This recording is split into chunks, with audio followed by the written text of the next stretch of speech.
È andata molto bene, abbiamo visto che la gente ha risposto a questo, però io vorrei che adesso fatta questa protesta e anche gli altri miei colleghi, le associazioni di categoria, dassero appunto un segnale molto forte come abbiamo fatto noi mettendo la faccia.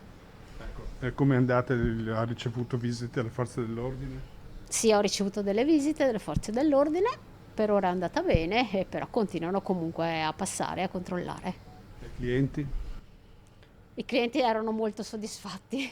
Anche i clienti del bar di Creazzo oggi hanno voluto esprimere solidarietà alla titolare colta da malore dopo aver ricevuto la notifica della sanzione per aver aderito alla protesta.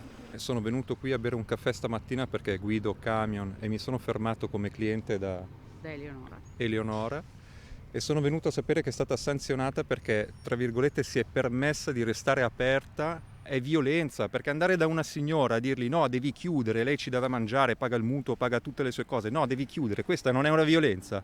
Fai ricorso per quello che è successo, Certo. tenete duro. Sarebbe nata peggio al bar di Noventa Vicentina, che oltre alla sanzione sarebbe stata imposta anche la chiusura per 5 giorni. In realtà non ci hanno sospeso le attività per 5 giorni, abbiamo solo preso la multa noi gestori del locale e i clienti non hanno preso multe. Bisogna a sto punto fare arrivare al governo un segnale e non solo che la protesta finisca qua. Non stiamo facendo niente di male, stiamo solo ed esclusivamente lavorando nel rispetto delle normative e con la gente che ci appoggia. Io per ora continuo con l'asporto, continuo a servire la mia clientela meglio possibile seguendo tutte le norme che devono essere seguite.